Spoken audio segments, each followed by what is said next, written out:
자신의 인생을 송두리째 바꿔놓은 말 한마디 때문에 힘들게 살고 있는 사람들이 함께 모여서 내적 치유하는 장소가 있었습니다. 지금은 그런 모습을 잘 볼 수 없지만 예전에는 동네에 다니면서 스님들이 동냥하는 모습들이 간혹 있었습니다. 이 남자분도 지나가는 스님이 던진 말 한마디에 자신의 인생이 송두리째 바뀌었다고 고백하게 되었습니다. 어린 그에게 지나가는 스님이 너는 공부하면 안 된다는 말에 학교 문턱에도 못 가봤다는 것입니다. 그런 그가 세상을 살아오는 동안 배움이 없어 또 뭔가 자신이 하고 싶은 일을 하지 못해 그로 인하여 찾아오는 갈등으로 인해서 가족 전체가 힘들어서 훈련 장소에 온 것을 만나게 되었습니다. 우연히 지나가는 사람이 던진 말 한마디가 그의 인생의 시간을 멈추게 했던 것입니다. 하나님을 믿는 우리에게 찾아오는 경험 중 많은 경험이 있지만 그 중에 우리는 그 경험들을 통하여 우리를 참 신앙인으로 만들어가는 것을 고백합니다.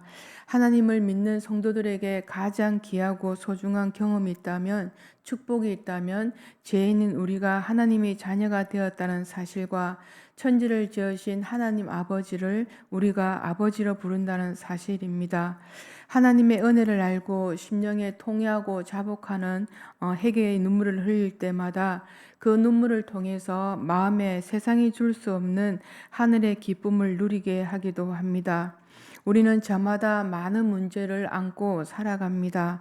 살아있는 모든 사람들은 외에 없이 내용과 정도의 차이만 있을 뿐 신앙의 문제, 경제적인 문제, 또 자녀의 결혼 문제, 교육의 문제 등 많은 문제들을 안고 살아갑니다. 어떤 사람들은 전혀 문제가 없는 것처럼 보이기도 합니다.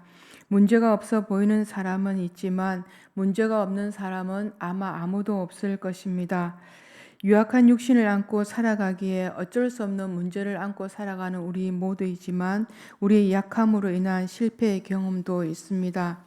오늘 우리는 실패의 개론 현장에서 주님을 만나 문제 해결은 물론이거니와 새로운 인생의 비전을 찾아가는 시몬의 모습을 보게 됩니다. 예수님이 찾으신 곳은 게네사라 호숫가인데 호숫가에 배 두 척이 있는데 어부들이 그물을 싣고 있는 것에 주목합니다. 작고 견고한 배들은 갈릴리 바다에서 고기를 잡거나 물건이나 사람을 운송하는 데 이용되었습니다. 무리 가운데 말씀을 전하시는 예수님의 눈이 유독 배 두 척에 가게 되는데 하루 일과를 마치고 그물을 손질하는 어부들의 얼굴에 피곤이 역력합니다.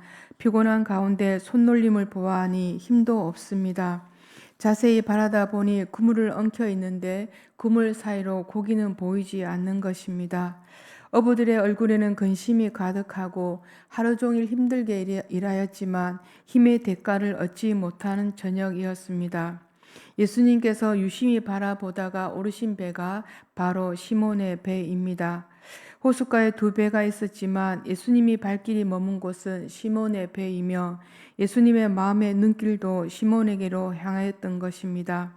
그런 시몬에게 예수님은 무리 가운데 말씀을 마치자마자 깊은 데로 가서 그물을 내려 고기를 잡으라 말씀하십니다.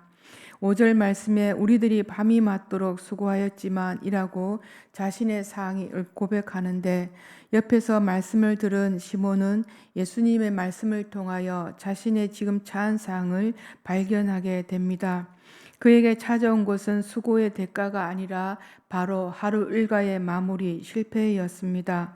그는 밤새도록 아무 소득 없이 고생만 실컷 하고는 실패자의 모습으로 그물을 정리하고 있었던 것입니다.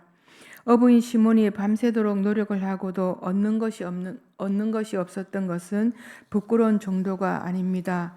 그리고 감정상의 문제가 아니라 생계에도 영향을 주는 것이기 때문이었습니다. 내가 정말 어부로서 자질이 있는가 근본적인 실망까지 할 수 있는 사항이 아닌가 합니다. 또한 결과도 실망이지만 이제 사람들이 자기를 어떻게 볼까 하는 내면의 괴로움도 있었을 것입니다. 배에 올라 말씀을 가르치시는 예수님의 말에 시몬은 지금까지 자신이 가지고 있던 요령과 기술, 경험 등이 어느새 아무것도 아니라는 것을 깨달는 순간입니다. 하나님은 우리에게 말씀으로 다가와서 저와 여러분을 만나 주시기를 원합니다. 수는 많은 말씀을 들어도 삶의 문제 앞에 우리가 우리 자신이 엎드려지지 않습니다. 저 멀리 계시던 주님이 가까이 다가와 시몬이 들을 수 있도록 말씀을 전하신 것처럼 우리에게도 가까이 와 계십니다. 삶을 풀어야 할 문제가 아니라 경험해야 할 신비라는 글 중에 애벌레와 나비라는 글 대목이 있습니다. 애벌레는 길에 선 모든 것이 다 문제입니다. 앞에 있는 돌덩이도 문제이고 냇가도 문제이고 또 길 앞에 펼쳐진 막대기도 문제입니다.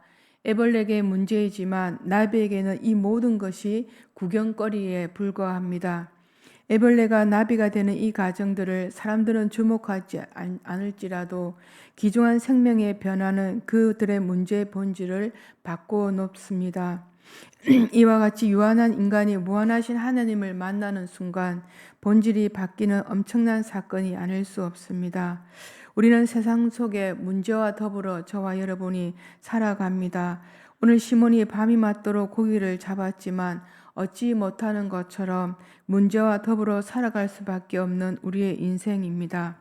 시몬이 주님의 말씀을 듣고 즉시 말씀을 의지한 것처럼 하나님과 나 사이에 우리 모두가 문제를 보는 것이 아니라 나와 문제 사이에 계신 하나님을 볼 수 있어야 합니다.